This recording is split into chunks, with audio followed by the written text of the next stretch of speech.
A paz do Senhor para os nossos queridos e amados irmãos e amigos que sempre acompanham aqui os nossos estudos que fazemos sobre a revista da Escola Bíblica Dominical, editora CPAD, Lições para Adultos.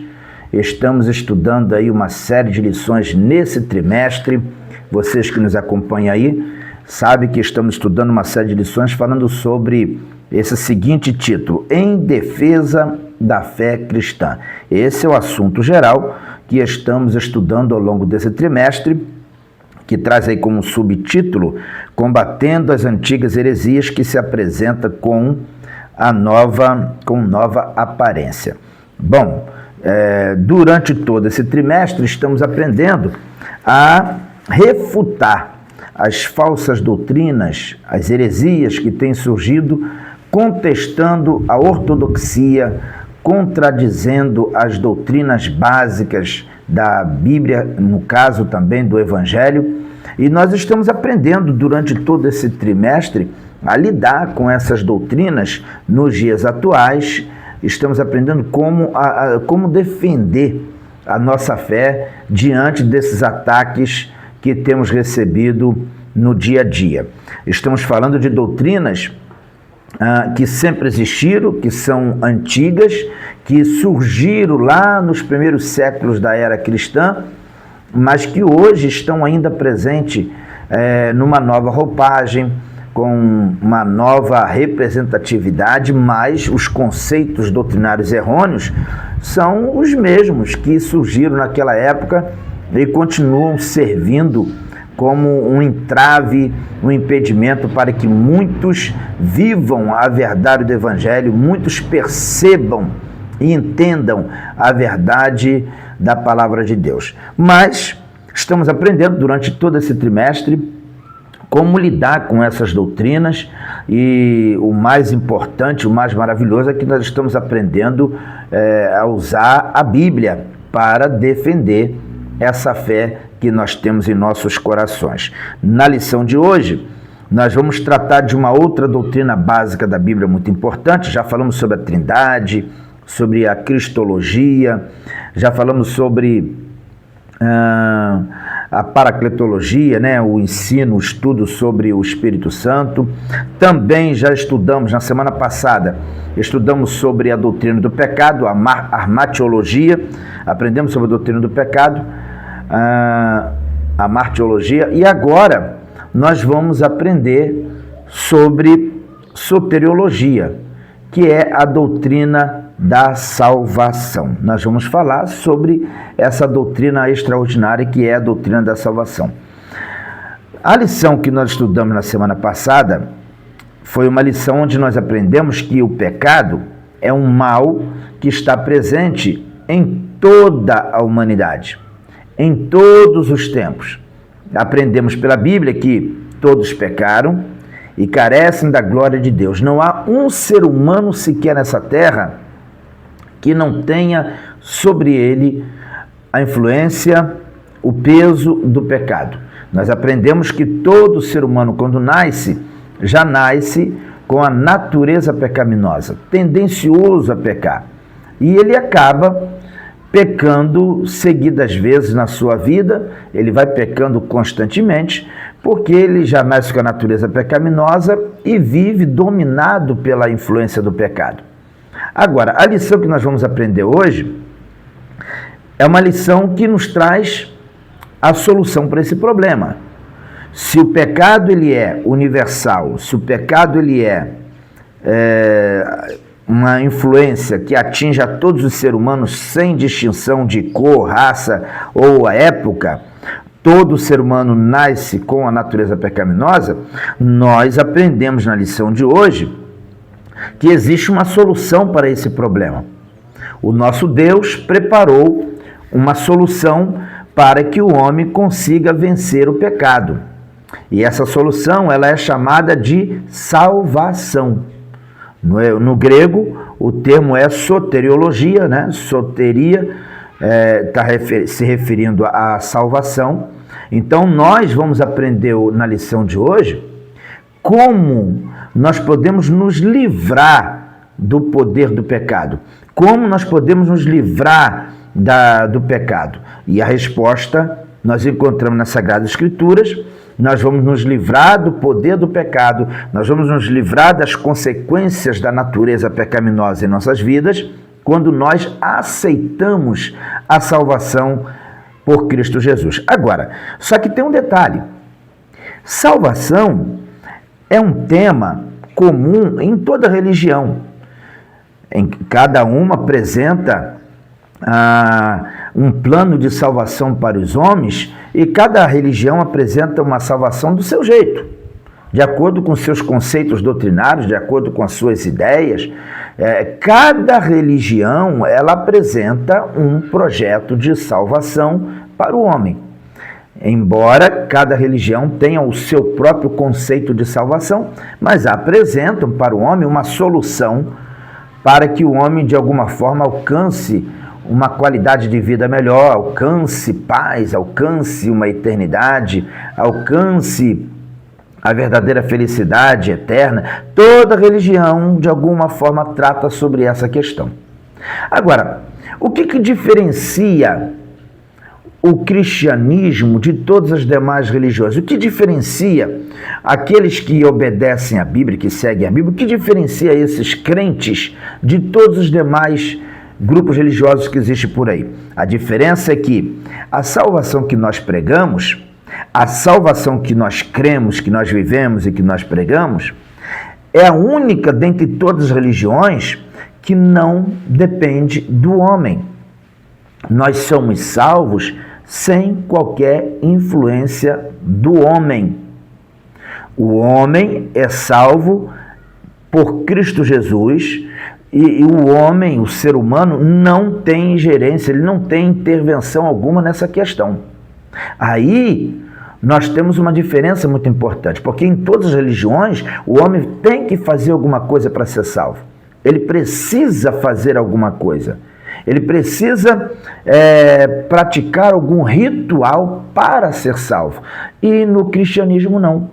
Nós pregamos o Evangelho do Senhor Jesus, apresentando Jesus como Salvador da nossa alma, e na verdade nós não temos que fazer absolutamente nada para ser salvos. Nós só temos que crer, aceitar o sacrifício de Jesus na cruz. Nós aceitamos o sacrifício de Jesus, e pelo fato de nós aceitarmos o sacrifício de Jesus na cruz, automaticamente nós estamos alcançando a salvação. E para aceitar, claro, eu preciso crer que realmente Jesus morreu, eu preciso crer que Jesus morreu por mim, eu preciso crer que esse sacrifício foi suficiente para resolver o meu problema. Então, se eu creio, eu automaticamente alcanço a salvação e não preciso, a partir daí, pensar em fazer qualquer ritual, pensar em fazer qualquer sacrifício para alcançar a salvação. Isso se chama salvação pela graça. E o que é a graça? É o favor não merecido. Eu não merecia, eu não sou digno, mas o Senhor me salvou. O Senhor quis me salvar. Por que Ele salvou? Ele quis. Ele desejou salvar. Deus determinou que existiria um meio para que o homem perdido pudesse ser salvo. Deus quis trazer essa salvação. Foi da vontade soberana de Deus. Foi da vontade soberana de Deus que surgiu o plano salvífico para a humanidade, onde o Pai envia o seu Filho, que executa na cruz do Calvário todo o processo de salvação, e o Espírito Santo, ele aplica, ele trabalha essa regeneração na minha vida, me qualificando, me condicionando para que eu possa viver agora esta salvação. Então nós temos a ação do Pai, do Filho e do Espírito Santo dentro desse processo salvífico. E o homem, ele só tem que aceitar. Ele só precisa crer. Crer de todo o seu coração já é suficiente para que o homem possa alcançar a bênção da salvação. Por isso que o título desta lição é assim: Diz assim: a salvação não é obra humana. Não é. A salvação que nós alcançamos em Cristo Jesus não tem o dedo humano. Não é obra minha, não é obra de qualquer ser humano. E esta lição vai nos ajudar a compreender por que disso. Por quê? Por que a salvação que Jesus nos traz não tem a influência do homem? Por que Deus fez tudo, preparou tudo, sem a intervenção do homem? É isso que nós vamos aprender nesta lição de hoje. E isso faz com que a nossa pregação seja totalmente diferente de tudo que existe por aí afora. A nossa pregação, ela é diferenciada de todas as religiões. Porque o que nós pregamos é que o sacrifício de Jesus na cruz é suficiente para nos remir de todo o pecado, e eu só preciso crer para receber a bênção da salvação. Tá certo? Então, resumindo toda a questão, o homem pecou, Deus envia o seu filho vem, entrega a sua própria vida na cruz, derrama o seu sangue na cruz, pagando o preço dos nossos pecados, porque o salário do pecado era a morte. Jesus paga o preço dos nossos pecados, só que Jesus era santo, justo na cruz. Então o que acontece? O sacrifício de Jesus foi um sacrifício vicário, um sacrifício de substituição. Ele morreu na cruz por nós, a sua justiça é lançada sobre nós e os nossos pecados lançados sobre ele. Ele pagou o preço pelos nossos pecados. E a partir de então, nós somos declarados justos, justificados, santificados pelo sangue de Jesus. E quando esse processo ocorre, o Espírito Santo entra na nossa vida, nos regenera, ele nos dá condições, poder para vencer a força do pecado na nossa vida. Então nós passamos a viver agora uma nova vida, regenerados, transformados, de dentro para fora, totalmente transformados, restaurados, vivendo agora uma vida regenerada e direcionada, guiada pelo Espírito Santo. Então esse processo todo é o processo que nós chamamos de salvação, que nós estamos vivenciando. E esse processo vai ser totalmente concluído quando finalmente nós formos arrebatados para o céu e recebemos um corpo glorioso, onde nunca mais, a partir de então, nunca mais nós iremos nos sujeitar a qualquer tentação, nunca mais estaremos sujeitos às consequências do pecado no nosso corpo, porque teremos um corpo agora restaurado, glorioso, para viver a eternidade com o Senhor. Então, tudo isso está incluído nesse pacote chamado salvação. E onde está o dedo do homem? O homem só precisa crer. Ele só precisa crer em Jesus, crer que o sacrifício de Jesus foi suficiente para perdão dos seus pecados. Ele só precisa crer que Jesus realmente morreu por ele. E quando ele crê, ele agora pode experimentar toda essa transformação. Porque a Bíblia diz que sem fé é impossível agradar a Deus. É necessário que aquele que se aproxima de Deus creia que ele existe e que é galardoador dos que o buscam. Então, crer é o necessário para que o homem receba a salvação. Tá certo? Deu para compreender? Então o homem não tem mérito algum. Ele não pode se vangloriar de nada. Ele não pode em nenhum momento se posicionar como merecedor da salvação. O homem não pode dizer que ele é salvo porque ele se esforçou, porque ele é muito bom, porque ele é melhor do que os outros, porque ele é muito justo. Não. Nada disso salva o homem, porque as nossas obras, elas não são suficientes para nos resgatar. As nossas obras não têm poder de nos justificar diante de Deus. A Bíblia chega a dizer que a nossa justiça é como trapos de imundícia. A nossa justiça não é suficiente para nos dar a salvação, porque todos nós temos uma natureza contaminada com a força do pecado. Então, mesmo se nós quiséssemos morrer por nós mesmos, nós não teríamos condições de nos remir, de sermos salvos. A salvação é uma obra única, exclusivamente do nosso Deus. A salvação, ela foi operada, ela foi realizada na cruz através da morte do nosso Senhor Jesus Cristo. E a sua ressurreição, porque a ressurreição de Cristo, ela é fundamental para a nossa esperança de que nós também seremos um dia ressuscitados e estaremos com o Senhor para sempre. Então, é muito importante que se compreenda que o homem não tem qualquer papel no processo salvífico, portanto, ele recebe a salvação pela graça, através de uma ação divina, onde Deus quis, por livre e espontânea vontade, Ele quis restaurar, remir, resgatar o homem do pecado. Ele quis trazer a salvação para o homem. Portanto, a salvação não é mérito, não é para os bons, não é para aqueles que se julgam melhores.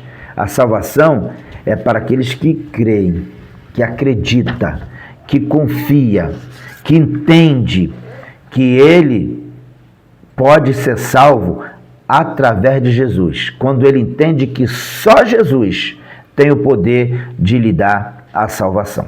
Deu para compreender? Então vamos estudar isso aqui. No nosso textuário nós temos o seguinte: não pelas obras de justiça que houvéssemos feito, mas segundo a sua misericórdia, nos salvou pela lavagem da regeneração e da renovação do Espírito Santo. Tito, capítulo 3, versículo 5, está tratando aqui sobre essa questão, dizendo que não é pelas obras de justiça, não é pela nossa suposta bondade, pelo nosso caráter ilibado que nós alcançamos a salvação. Não. Se você ler aí Tito, capítulo 3, versículo 4... e o versículo 6, que são os versículos que cercam o versículo 5, você vai ver que o apóstolo Paulo, escrevendo para Tito, ele faz menção aqui de Deus trabalhando no processo salvífico. Ele faz menção do Pai e faz menção do Filho, como também faz menção do Espírito Santo aqui. Se você ler aí Tito, capítulo 3, versículo 4 diz assim, ó: mas quando apareceu a benignidade e amor de Deus, nosso Salvador para com os homens. Aí no versículo 5 nós temos aqui: não pelas obras de justiça que houvéssemos feito, mas segundo a sua misericórdia nos salvou pela lavagem da regeneração e da renovação do Espírito Santo. Aí no versículo 6, que abundantemente ele derramou sobre nós por Jesus Cristo, nosso Salvador. Então, Paulo aqui escrevendo a Tito, ele traz aqui, dentro do contexto da salvação, ele traz aqui a ação de Deus. Deus Pai, Deus Filho e Deus Espírito Santo trabalhando pela salvação do homem. No caso aqui no versículo 3, o apóstolo Paulo fala que não é pela nossa justiça, certo? Não é pela nossa justiça, nós alcançamos a salvação segundo a misericórdia de Deus, e ele diz aqui que nos salvou pela lavagem da regeneração e da renovação do Espírito, porque a regeneração e a renovação é um processo executado pelo Espírito Santo na vida daqueles que aceitam a Jesus como Salvador. Uma vez que se aceita Jesus como Salvador, o Espírito Santo, que é aquele que trabalha o convencimento, é ele que nos convence do pecado, da justiça e do juízo. Uma vez que nós finalmente aceitamos esta mensagem, o Espírito Santo, ele trabalha, essa mudança, essa regeneração, essa transformação na vida do cristão e faz esse cristão se tornar de fato uma nova criatura. E o seu testemunho, a sua vida, ela começa a ser observada pelas pessoas à sua volta, porque há nele agora uma nova vida. Ele agora é uma pessoa, ele ou ela, uma pessoa guiada pelo Espírito Santo de Deus. A nossa verdade prática diz o seguinte: a salvação é um ato da graça soberana de Deus pelo mérito de Jesus Cristo e não vem das obras humanas. Confirmando aqui o que nós já dissemos anteriormente, a verdade prática está dizendo que a salvação é um ato da graça. Favor. Foi um favor que Deus fez. Nós não merecíamos, não éramos dignos, mas Deus fez um grande favor, um grande favor para a humanidade. Ele enviou o seu Filho, que morreu na cruz há 2000 anos atrás. Nós nem tínhamos nascido, nós dessa geração, mas ele já morreu por nós. Aquelas crianças que vão nascer nos próximos dias, elas vão nascer com a natureza pecaminosa, mas Jesus já morreu por elas. Jesus já morreu por cada criança. A morte de Jesus na cruz, ela é suficiente para a salvação de toda a humanidade, para a remissão dos pecados de toda a humanidade. Então, o que a verdade prática está dizendo aqui é o seguinte, que a salvação, ela é um ato da soberania de Deus. Deus decidiu dar a salvação a todos os homens. É um favor não merecido. E esse ato favorável de Deus foi executado na cruz do Calvário, quando Jesus morreu pelos nossos pecados. Mas, pastor, se é um ato da soberania de Deus, por que nem todos então vão ser salvos? Se Deus, na sua soberania, resolveu entregar o seu Filho para morrer por todos os homens, por que nem todos os homens serão salvos? Porque Deus fez o homem à sua imagem e semelhança. Deus fez o homem com o direito de escolher, o livre-arbítrio. Então a graça se manifestou salvadora a todos os homens. Está escrito lá na carta do apóstolo Paulo a Tito. A graça se manifestou salvadora a todos, ou seja, está disponível a todos. Deus fez um favor por todos, mas tem gente que não recebe o favor. Tem gente que é ingrato. Quantas vezes você faz um favor para alguém e a pessoa às vezes até diz, fez por mim, mas eu não pedi. Eu não pedi para fazer por mim. Fez porque quis. Isso é ingratidão. Tem pessoas que são ingratas. Cabe ao indivíduo aceitar ou não. Jesus morreu. Jesus já resolveu o problema. Agora, o ato de aceitar ou não é individual, cabe a cada cidadão e cidadã tomar a sua decisão. Tem pessoas que, quando ouve a mensagem da cruz e descobre que Jesus morreu por ela, ela diz, Jesus, muito obrigado, a partir de hoje, como forma de gratidão, por livre e espontânea vontade, te seguirei, te servirei. Mas tem gente que, na sua maior tranquilidade, diz, ele morreu por mim, mas eu não pedi, eu não quero aceitar, eu não vou aceitar, eu não creio que ele morreu por mim. E essas pessoas vão continuar vivendo a sua vida, porém, longe da graça. Porém, fora da graça. Vão viver, vão plantar, vão colher, vão trabalhar, vão acumular riquezas, vão perder riquezas, vão viver a sua vida, vão ter filhos, né? Vai casar, vai ter filhos, vai viver a sua vida. Mas haverá um dia que essas pessoas vão respirar pela última vez nesta terra. E quando elas forem para a eternidade, elas conhecerão o peso da sua escolha. Elas entenderão o resultado da sua escolha. Os que escolheram Jesus receberão a vida eterna. Os que rejeitaram Jesus e não creram no sacrifício do Senhor Jesus, entenderão o peso de terem desperdiçado a oportunidade que foi dada de graça de graça, para que eles ou elas, eles e elas todos alcançassem a vida eterna. Deu para compreender? É assim que funciona. A salvação é um ato da graça de Deus, mas nem todos recebem, porque o homem tem o livre-arbítrio de escolher o que ele quer. Há aqueles que aceitam e que recebem bem a mensagem do Evangelho, e há aqueles que rejeitam e, consequentemente, sofrerão os resultados, as consequências da sua decisão. Leitura bíblica em classe se encontra na carta aos Efésios, capítulo 2, versículo 1 até o 10. O apóstolo Paulo agora escrevendo à igreja de Éfeso sobre a questão da salvação. A igreja da cidade de Éfeso, foi uma igreja muito privilegiada. Paulo esteve por ali por mais de 2 anos e com certeza essa igreja, por ter Paulo ali, foi agraciada com profundos estudos, conhecimentos que o apóstolo Paulo teve a oportunidade de dar àquela igreja. Paulo fundou igrejas que ele mesmo não pôde dar muita assistência a elas, mas a igreja de Éfeso foi uma igreja privilegiada, porque Paulo passou por ali por um bom tempo. E claro que nesse tempo que Paulo ficou por ali, um tempo mais longo, foi uma boa oportunidade para aquela igreja de se aprofundar em conhecimentos relacionados à salvação, conhecimento mais profundo.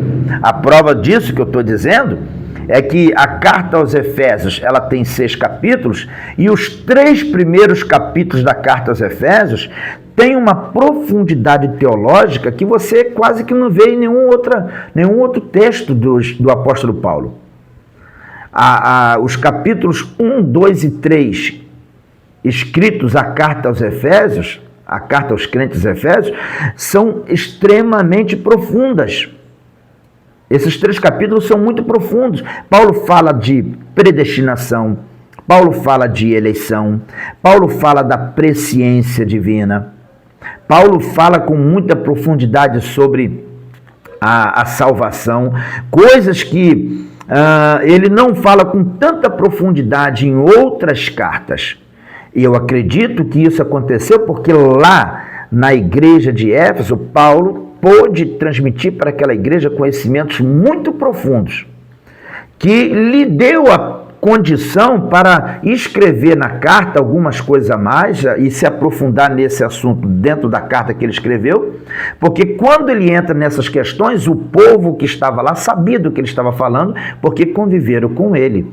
Então temos aqui, capítulo 2, versículo 1 até o 10, é um desses textos profundos, profundamente teológicos, onde Paulo trata da questão da salvação pela graça. Olha o que diz aqui: e vos vivificou, estando vós mortos em ofensa e pecados, em que noutro tempo andaste segundo o curso deste mundo, segundo o príncipe das potestades do ar, do espírito que agora opera nos filhos da desobediência, entre os quais todos nós também antes andávamos nos desejos da nossa carne, fazendo a vontade da carne e dos pensamentos, e éramos por natureza filhos da ira como os outros também.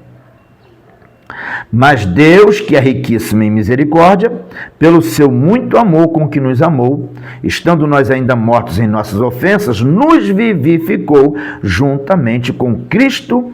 Aí ele conclui dizendo: pela graça sois salvos.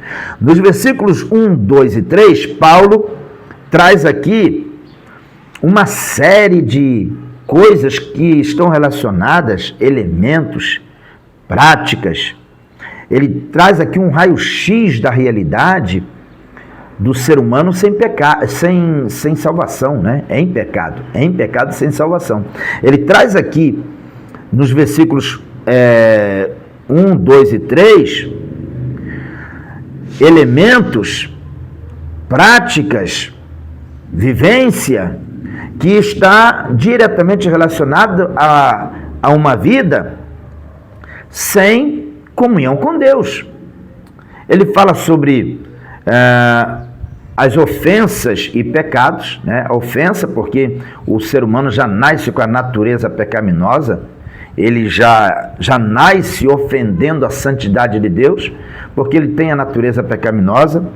Então ele fala de ofensas e pecados relacionados às práticas do dia a dia, né? O ser humano nasce com tendência a pecar e continua pecando na sua natureza. Ele pratica o pecado no dia a dia. Então isso é ofensivo a Deus. Deus, ele é ofendido com as práticas pecaminosas do ser humano. No versículo 2 ele fala sobre o andar segundo o curso deste mundo, segundo o príncipe da potestade do ar, né? Pessoas que andam segundo a vontade do diabo, do espírito que opera nos filhos da desobediência. Então ele fala da desobediência como sendo uma prática comum na vida das pessoas que estão fora da salvação. Ele fala sobre os desejos da carne que afloram, que dominam, que aprisiona o ser humano. Ele fala sobre a vontade da carne e dos pensamentos, né? É onde que o diabo trabalha muito, na mente do ser humano. Ele chega na mente, e da mente ele vai para o coração. Então está aqui, Paulo trata de uma série de coisas que estão relacionadas a uma vida sem Deus. Mas no versículo 4, Paulo muda o contexto. Paulo traz o outro lado. Ele fala, mas Deus, que é riquíssimo em misericórdia, pelo seu muito amor com que nos amou, esse amor incondicional, esse amor inexplicável, esse amor que não se pode medir, imensurável. Então ele diz aqui que Deus nos amou com esse amor. E no versículo 5, estando nós ainda mortos, nós ainda estávamos mortos, ele nos vivificou juntamente com Cristo. Ou seja, quando Cristo morreu na cruz e quando ele ressuscitou ao terceiro dia, nós nascemos junto com ele também. Nós ressuscitamos com ele também pela fé. A morte e ressurreição de Jesus é, na verdade, o processo de redenção e de resgate da nossa alma. E aí no versículo 5 ele finaliza dizendo, pela graça sois salvos. Pela graça, pelo favor não merecido, ou favor imerecido, segundo a misericórdia, pela graça sois salvos. No versículo 6, ele continua dizendo o seguinte, e nos ressuscitou juntamente com ele, e nos fez assentar nos lugares celestiais em Cristo Jesus, para mostrar nos séculos vindouros as abundantes riquezas da sua graça, pela sua benignidade, para conosco em Cristo Jesus. Versículo 8, porque pela graça sois salvos, por meio da fé, e isso não vem de vós, é dom de Deus. Aí versículo 10 para concluir, porque somos feitura sua, criados em Cristo Jesus para as boas obras, as quais Deus preparou para que andássemos nelas. Então no versículo 9, nós temos aqui o ponto-chave, né? Versículo 8, versículo 9, nós temos o ponto-chave, porque pela graça sois salvos, por meio da fé, e isso não vem de vós, é dom de Deus. Versículo 9, não vem das obras, para que ninguém se glorie. Tá certo? Então, o que Paulo está dizendo aqui? Somos salvos pela graça, por meio da fé. Por que pela graça e por meio da fé? Porque a salvação é uma obra da graça de Deus. Deus quis nos salvar e enviou o seu Filho para isso. É obra da graça. Mas como é que nós alcançamos a graça? Como é que nós chegamos até a graça? Como é que nós desfrutamos desta graça? Por meio da fé. Então, a graça é todo o plano, todo o projeto, toda a vontade de Deus para nos salvar. E o meio, o caminho para que nós venhamos usufruir desta graça é crer, acreditar. Por isso que o texto diz que é pela graça, por meio da fé. É pela graça. E através da fé, nós alcançamos a condição. Deu para compreender? Então, esse texto aqui ele é muito revelador, e ele termina o versículo 8 dizendo que é dom de Deus, isso não vem de vós, não vem de vós. Na verdade, tanto a graça quanto a fé é o dom de Deus. Tanto a graça quanto a fé é o dom de Deus, porque nós só conseguimos alcançar a salvação porque Deus quis nos dar. Agora, é importante que a gente entenda que a graça, ela nos dá toda a condição, porque o Senhor preparou todo o projeto salvífico para nós, e é através da fé que nós vamos nos aproximar de Deus e usufruir de tudo que Deus tem preparado para nós. Deu para compreender? Mas é importante que nós entendamos que tudo isso é dádiva, tudo isso é um presente, tudo isso é dom de Deus. Tá certo? Então, cuidado, para você não achar que você é melhor do que os outros porque você tem muita fé. Fulano diz que é uma pessoa de muita fé, tem muita fé em Jesus. Mas olha, nada é mérito nosso. Nada é mérito nosso. A fé que nós temos também, ela faz parte do dom de Deus. É uma escolha sua e minha deixar que essa graça venha envolver as nossas vidas e nos mudar. E essa graça, nós alcançamos ela por meio da fé em Cristo Jesus. Tá certo? Deu para compreender isso? É muito importante que a gente entenda isso, porque esse é o grande diferencial do Evangelho em relação a todas as outras religiões. Bom, nós vamos aqui ao nosso comentário da lição. O comentarista dividiu a lição em 3 partes. No primeiro tópico ele fala sobre a salvação sob a graça de Deus. A salvação sob a graça de Deus, ou seja, a salvação subordinada aqui à graça de Deus. No primeiro tópico ele diz a descrição do estado espiritual humano. Do versículo 1 até o 3, eu citei aqui, Paulo descreve a realidade do ser humano sem Jesus. O relato da condição pecaminosa da natureza humana confirma a extensão da corrupção do gênero humano. Estudado na lição anterior, o apóstolo emprega algumas expressões para reforçar a dura realidade do pecado. Então ele fala aqui, mortos em ofensas, andar segundo o curso deste mundo, segundo o príncipe das potestades do ar, já falei sobre isso aqui, né? Do espírito que agora opera nos filhos da desobediência, andávamos nos desejos da nossa carne, éramos por natureza filhos da ira. É uma triste realidade. Isso aqui é um verdadeiro raio-x da raça humana. Paulo traz um raio-x da raça humana. Aí no segundo subtópico, Paulo fala aqui sobre os mortos em ofensas e pecados. Eu falei aqui sobre a natureza pecaminosa e as práticas pecaminosas que nos afastam de Deus. E no terceiro subtópico nós temos aqui a exegese dos versículos 8 até o 10, onde o escritor diz o seguinte: essa passagem bíblica elimina qualquer interpretação ou tentativa da salvação com ajuda humana, ou de qualquer esforço adicional para completar a obra de Cristo. O termo graça significa literalmente favor imerecido, o favor divino do qual somos merecedores. A salvação é pela graça de Deus, mediante a fé em Jesus, e não vem das obras, pois não se trata de uma recompensa.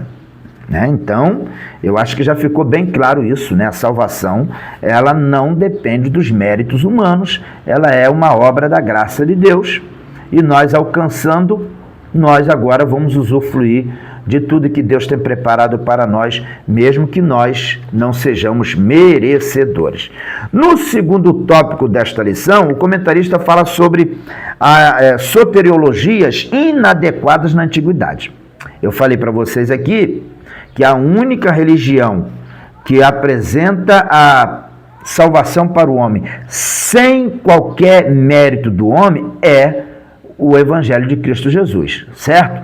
Agora veja bem, soteriologias inadequadas na antiguidade. Desde os tempos antigos sempre existiram religiões, conceitos religiosos que traziam a salvação para as pessoas, ofereciam uma salvação, mas com o trabalho do homem. O homem, de alguma forma, trabalhando para alcançar a salvação. Então nós temos aqui o exemplo dos reencarnacionistas. Cheguei a gaguejar aqui, né? Os reencarnacionistas. Como o termo, né? Com o termo soteriologia, nos referimos aos diversos ensinos religiosos inadequados sobre a salvação. O primeiro deles é a doutrina da reencarnação, tão antiga quanto a humanidade, originária do hinduísmo, mais presente também no budismo, no jainismo, no sikhismo. É defendida por Hare Krishnas, kardecistas e muitos outros.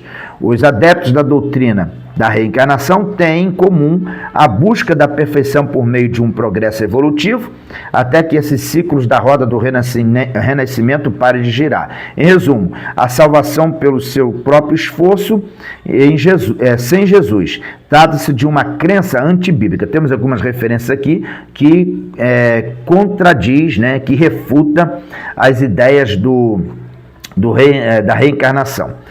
Mas a reencarnação é uma doutrina ensinada já há muito tempo e uma doutrina muito errônea, onde as pessoas aprendem o quê? A existência de um Deus impessoal. Deus não é uma pessoa, Deus é uma energia cósmica, uma energia onde temos aí um processo de aperfeiçoamento do ser humano. Eles ensinam que o ser humano morre, reencarna depois de algum tempo, e eles acreditam na doutrina do karma, né? Do karma, onde as pessoas nascem e reencarnam depois para pagar os seus pecados cometidos numa vida anterior. E aí as pessoas vão passando por um processo de purificação até que chegue à perfeição, e aí essa pessoa chegando à perfeição, ela vai se juntar a essa tal energia cósmica. Então a pessoa vira também, se torna parte dessa energia cósmica depois que o espírito dessa pessoa sofre um processo de aperfeiçoamento, né? Um processo de aperfeiçoamento. Evidentemente que a Bíblia condena tudo isso. A Bíblia diz lá em Hebreus capítulo 9, versículo 27, ao homem está ordenado morrer uma só vez, vindo depois disso o juízo. Pronto. O homem não tem nenhuma possibilidade de nascer e reencarnar. Ele nasce uma vez e morre, e depois vai enfrentar o juízo, sofrendo as consequências de todas as decisões, todas as atitudes que ele tomou aqui nesta vida. Então a Bíblia fala com muita clareza sobre isso. Não existe reencarnação à luz da Bíblia. Isso é uma ideia daqueles que defendem a doutrina da reencarnação, ou seja, os reencarnacionistas. Agora não gaguejei. Então é importante que a gente entenda que essa doutrina religiosa não tem nenhum amparo bíblico e é mais uma doutrina criada para afastar as pessoas de Deus, distanciar as pessoas da verdade. E a verdade não é minha, a verdade não é dos evangélicos, a verdade não é do cristianismo, a verdade é bíblica, é a palavra de Deus. E qualquer um que queira andar na verdade precisa aceitar isto, que a verdade é a palavra de Deus, a verdade é aquilo que nós aprendemos através das Sagradas Escrituras. Então, a reencarnação, o reencarnacionismo não é uma doutrina, não é uma prática que nós aceitamos por conta de ser uma doutrina que está fora dos conceitos, fora do ensinamento da palavra de Deus. Um segundo grupo aqui citado, antigo também, é os galacionistas. Os galacionistas viviam lá na cidade de Gálatas e foram combatidos pelo apóstolo Paulo. Vamos lá, o que são os galacionistas? É o nome dado aos legalistas judaizantes, opositores do apóstolo Paulo na província de Galácia. Aí temos lá Gálatas capítulo 1, versículo 7, que trata sobre essa questão. Esses judeus convertidos ao cristianismo queriam que os gentios observassem a lei de Moisés como condição para a salvação. Lembra de Atos capítulo 15, que houve lá aquela reunião entre os apóstolos para discutir o que fazer com os gentios que se convertiam? Os judaizantes queriam que os gentios fossem circuncidados, que obedecessem à lei para alcançar a salvação. E Paulo rechaçou isso, Paulo combateu, refutou duramente essa questão, porque isso significava anular o sacrifício de Cristo na cruz, porque o sacrifício de Cristo foi suficiente para a nossa salvação. Então nós não podemos agora entender que precisamos fazer qualquer coisa para ser salvo. O que Jesus fez já é suficiente. E nós temos aí o terceiro grupo citado aqui pelo comentarista, que são os gnósticos, também muito antigos. Começaram a surgir dentro da igreja lá no século II da era cristã. E quem são os gnósticos? Vamos ler um pouquinho aqui. No campo soteriológico, eles apregoavam uma visão dualista do universo, o maniqueísmo. O que é isso? Fundado por Mani, na Pérsia, atual Irã, seu ensino era que o universo é composto do reino das trevas e do reino da luz, e os dois lutam pelo domínio da natureza e do próprio ser humano. Desse modo, o ser humano, para ser salvo, precisa se libertar da prisão do mundo e de seus poderes planetários. E essa libertação só é possível por meio de um conhecimento místico, gnosis, uma espécie de iluminação espiritual limitada aos espirituais. Os demais são pessoas materiais e não podem receber esse conhecimento. Então, os gnósticos, eles tinham um conceito extremamente místico, no que diz respeito à questão da salvação. Eles diziam que a carne, a matéria, ela era impura, a matéria estava toda contaminada, pregavam que a matéria tinha que ser castigada para que o espírito fosse evoluído. Então eles diziam que quanto mais castigasse a carne, mais o espírito seria aperfeiçoado.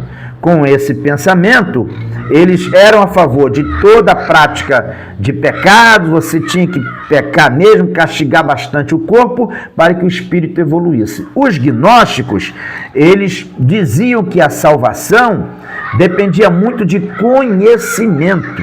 Então você tinha que ter muito conhecimento dos conceitos místicos, próprio lá da corrente religiosa, para que você alcançasse a evolução do seu espírito e pudesse alcançar a salvação. Ou seja, para ser salvo, você não depende de Jesus, você depende de conhecimento dentro da crença que eles tinham ali. E nós temos agora, no terceiro tópico da nossa lição, o comentarista trazendo para nós as soteriologias inadequadas de hoje, as doutrinas que estão aí sendo pregadas hoje, que defende um conceito de salvação, não dentro do conceito bíblico, mas defende um conceito próprio. Aí ele cita aqui como um exemplo o islamismo. O islamismo é hoje a segunda maior religião do mundo, A maior religião é o cristianismo, e o islamismo é compreendido como sendo a segunda maior religião, principalmente no mundo oriental, no Oriente Médio, são muito fortes e estão se espalhando pelo mundo afora. Mas o que o islamismo fala sobre salvação? O que o islamismo fala? O islamismo defende que para você ser salvo, você tem que crer que Alá é o único Deus, portanto eles não creem no Pai, Filho e Espírito Santo, não crê na Trindade. Eles defendem a ideia de que Alá é o único Deus, e para ser salvo as pessoas têm que crer somente em Alá e em Maomé, o seu profeta, o seu mensageiro. Maomé é o profeta deles. E tem que seguir, a pessoa tem que obedecer os 5 pilares do islamismo. Quais são os 5 pilares? A declaração de fé, a oração, eles oram 5 vezes por dia, a caridade, o jejum Então a pessoa tem que obedecer rigorosamente esses pilares para que eles possam de fato ser salvos. E o quinto é ter que ir uma vez, pelo menos uma vez em Meca.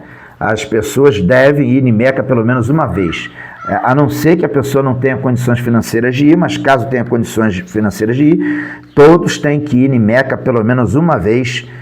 Meca é a capital do islamismo. Então, eles apresentam aqui algumas obrigatoriedades para que a pessoa seja salva. E descartam completamente a questão da morte de Jesus na cruz. Para eles, Jesus não morreu pelos nossos pecados. O sacrifício de Jesus na cruz que a gente prega não tem valor algum para eles, tá certo? Então eles descartam completamente. Até acreditam que Jesus foi profeta, tá? Mas eles não acreditam que Jesus morreu na cruz pelos nossos pecados. Não acreditam nisso. E temos aqui também o mormonismo, né? Eu não citei para vocês aqui que o livro principal do islamismo é o Alcorão, né? Vocês sabem disso.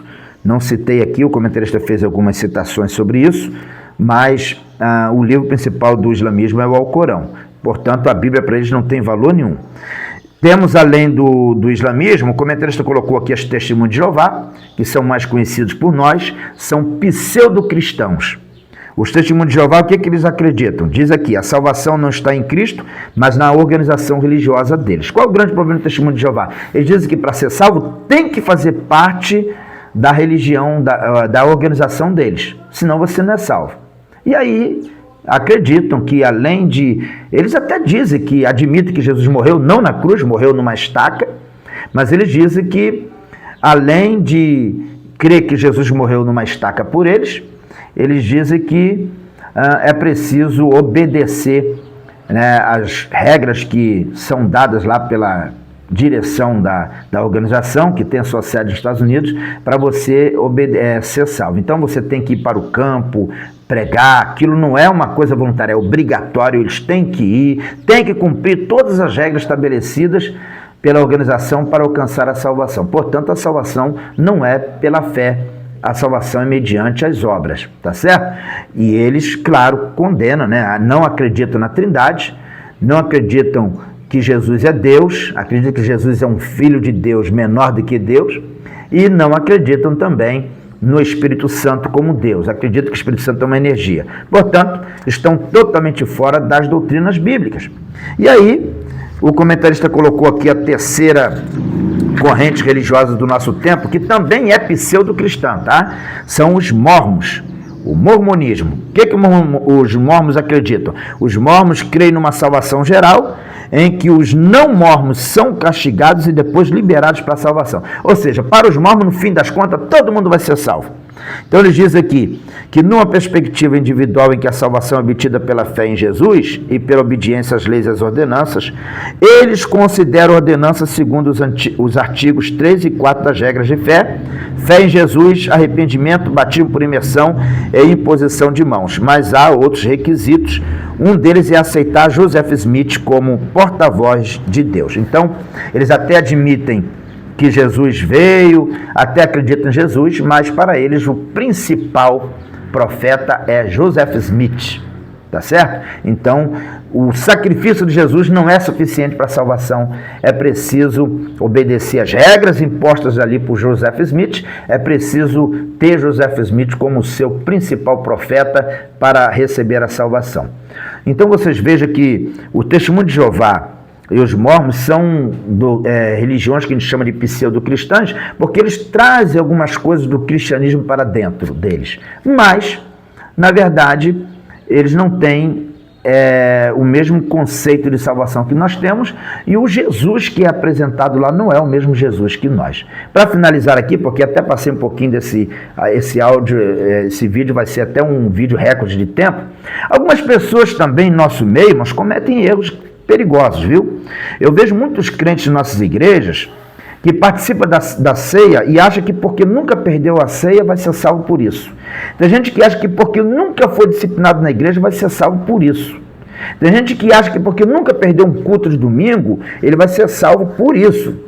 Presta atenção, irmãos. Onde é que fica a questão da obediência da nossa fé? Se a nossa salvação é pela fé, como é que fica a questão da obediência? Por que eu devo obedecer se a minha salvação é pela fé e não pela obediência? A nossa salvação ela é por meio da fé e não pela obediência. Como é que eu explico isso? Olha, eu devo obedecer não para ser salvo, mas por ser um salvo. Se eu tenho fé de que sou um salvo em Cristo Jesus, a minha fé não vai ser morta. A minha fé vai produzir frutos. A minha fé vai produzir mudanças na minha vida. E a minha fé vai me levar a ser obediente às doutrinas, aos ensinamentos da palavra de Deus. Mas eu não vou alcançar minha salvação pela obediência, irmãos. A minha salvação é pela fé. A obediência, ela é resultado. Ela é fruto de uma vida de fé, de uma vida cheia da graça de Deus. Portanto, quem obedece para ser salvo, está errado. Quem obedece contra a vontade, murmurando, reclamando, também está correndo risco. Porque a salvação, ela nos apresenta uma vida de fé.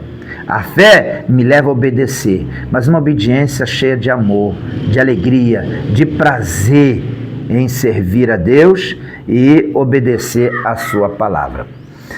Bom, que Deus abençoe vocês. Eu espero que esse vídeo tenha sido de alguma forma produtivo para vocês. Compartilhe, convide pessoas para se inscrever no nosso canal, para fortalecer o nosso canal também. E desde já agradeço a todos que estão aí nos ajudando, né, a compartilhar o nosso vídeo. Deus abençoe a todos, fiquem todos na paz do Senhor Jesus.